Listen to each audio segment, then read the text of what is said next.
vu les Niçois en zone offensive que les Grenoblois ce soir, même si les Grenoble avaient très bien entamé ce match. Le souci c'est que pour l'instant les Niçois n'ont pas encore réussi à trouver une zone de tir vraiment dangereuse. Passe à Raphaël Garnier. Le tir qui est pris. Et ce sera but pour Grenoble. Les Brûleurs de Loups qui ouvrent le score un peu contre le cours du jeu comme on le disait. Les Niçois qui avaient été au hauteur d'une superbe première période où ils avaient réussi à dominer, même s'ils n'avaient vraiment pas réussi pour l'instant à se montrer dangereux devant la cage de Raphaël Garnier. Et ils sont punis par les Grenoblois, par le réalisme des Grenoblois.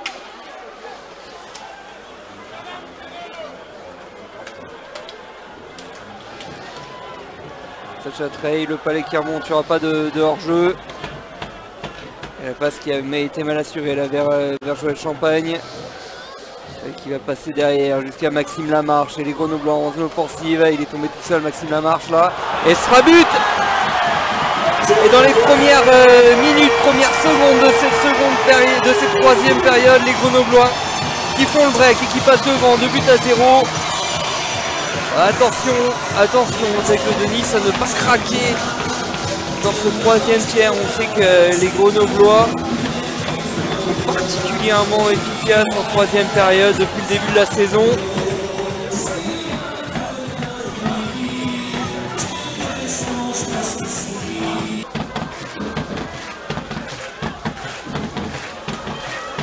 Nice devant le cage, le palais le rebond laissé par Raphaël Garnier. Norbert Abramov qui ne parvient pas à s'en saisir et finalement ce sera un contre même à venir pour les Grenoblois côté droit.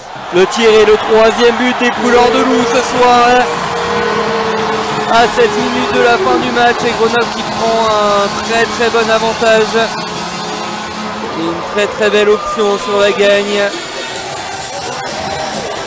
sur cette contre-attaque suite à une excellente action encore une fois des Aigles de Nice. Et un Norbert Abramov qui ne parvient pas à récupérer son rebond. Et derrière les Grenoblois qui accélèrent pour se remettre à 6 pour les 30 dernières secondes de cette partie. Raphaël Garnier la sortie pour bloquer un peu le palais. Joël Champagne qui va tenter de se dégager. Sacha Trey qui va prendre le tir dans le but. Et ça fait 4 buts à 0. Grenoble qui va s'imposer sur ce but de Sacha Trey en cage vide. Très bonne partie tout de même livrée par les Aigles de Nice ce soir.